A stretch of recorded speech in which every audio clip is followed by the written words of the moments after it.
XVONE, up for educational critical review and reaction, is Jordan Maxwell on Stan Lee. Now, today is the day that we find out that Stan Lee is no longer with us on this planet, it seems. And he is, of course, the guy who created many mythological, interesting things, entire universes, worlds, so on and so forth through the comic book medium. And there are a lot of people who are hypercritical of that sort of thing. I got to tell you, though, Jordan, in my mind, and I said this on social media earlier, I don't know if people took to it very well, but I said, someday it could be that someone will create a religion out of what it is that Stan Lee created for the sake of a comic book, and it would not be all that much different than what it is we have today, although the characters might be a little more colorful. I tend to think you're right. That's what we have today. We have religions, very big, powerful religions, which are based on the same kind of foundation, on characters that never lived, on ideas and stories that were made up, purposely, politically made up to mislead whole nations of people politically for political reasons. And so it wouldn't surprise me if we have religions based on some of Stan Lee's work. And incidentally, the man who was representing Stan Lee in his legal proceedings and the legal problems Stan Lee was having was identical to mine. And his attorney I have talked with who was representing Stan Lee also understands my situation, and so I didn't know Stan Lee was having the exact identical same problem that I have been living under for some 8 years. Yes, that's interesting. Stan Lee was an incredible man, and he gave us so much. Right. There was so much to make movies and television shows and all kinds of fun things that he was into that I think is based on some very serious kind of research that needs to be done on some of the subjects he dealt with. No, I absolutely concur, and it is notable, in case the listener is not aware, Stan Lee was confronted with a situation where effectively somebody stole his property out from under him, effectively taking away a lot of his power to even conduct business or ever on. A lot of people don't know about this kind of stuff. They think about him as the grand master of the Marvel universe, so to speak. But at all times, when somebody is trusting of the wrong people, all of a sudden things can be taken away from you.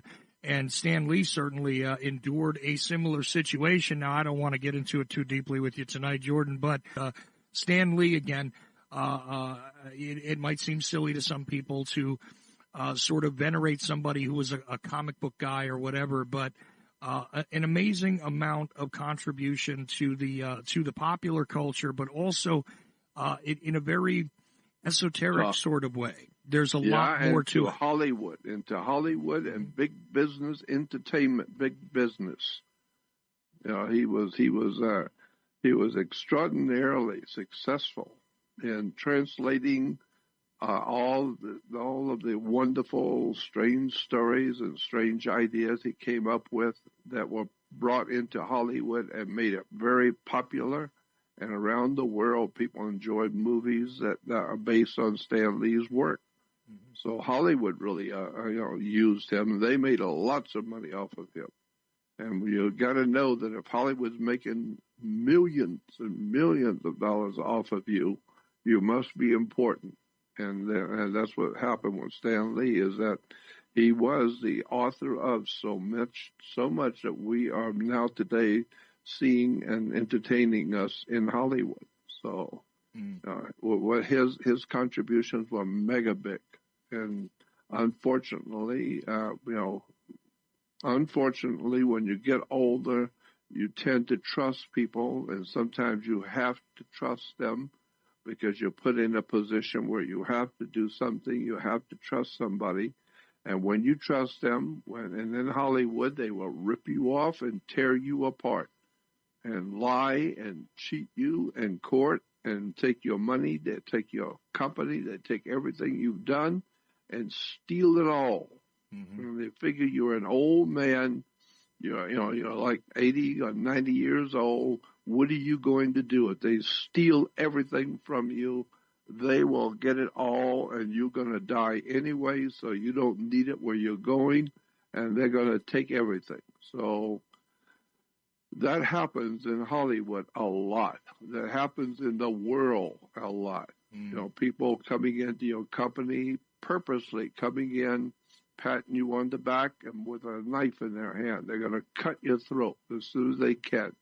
They build you up as a great friend. They tell you how much they love what you're doing, and they want to help you. And if you are an old man and you trust them to help you, they will help you. They will cut your throat and drain your blood and take everything you own and leave you for dead. That's the world we live in today. Mm. Well, absolutely. And, it was a very intelligent man who I will not name, but I did have a lot of contact with, that people would be surprised I had a lot of contact with a few years ago. He is now gone. But he once told me, I guarantee you one thing in life, young friend, and that is that if an assassin will come for you, he will be smiling at you when he comes. That's right. And this is a truth that I've kept very close to me at all times. I'm sharing it with you guys, not telling you who it was, but it was a guy who knew a little something about assassination. Let's leave it at that. Jordan, so I'd like to get directly into it. I thought it was definitely worthy of a little bit of discussion about Stan Lee and his contributions. And who knows, again, I would not be shocked to if I were able to travel 200 years into the future and the human family were to survive past this particular precarious, turbulent time. I would not be surprised 200 years in the future to see the Church of Spider-Man somewhere, and this kind of thing, because these legends which this man created and helped others create are that deep, are that thick, are that realistic that, quite honestly, it would not be difficult to build a religion off of them. And it's called religions. Right, and here we go, because religion in and of itself appears to be in its current form, Jordan, because I can't speak to what it looked like thousands of years ago exactly. It is difficult to get that history. That's right. But I can say that today it appears to be a derivative of something that started out, without the benefit of the printing press, but in a very similar fashion to what Stan Lee did.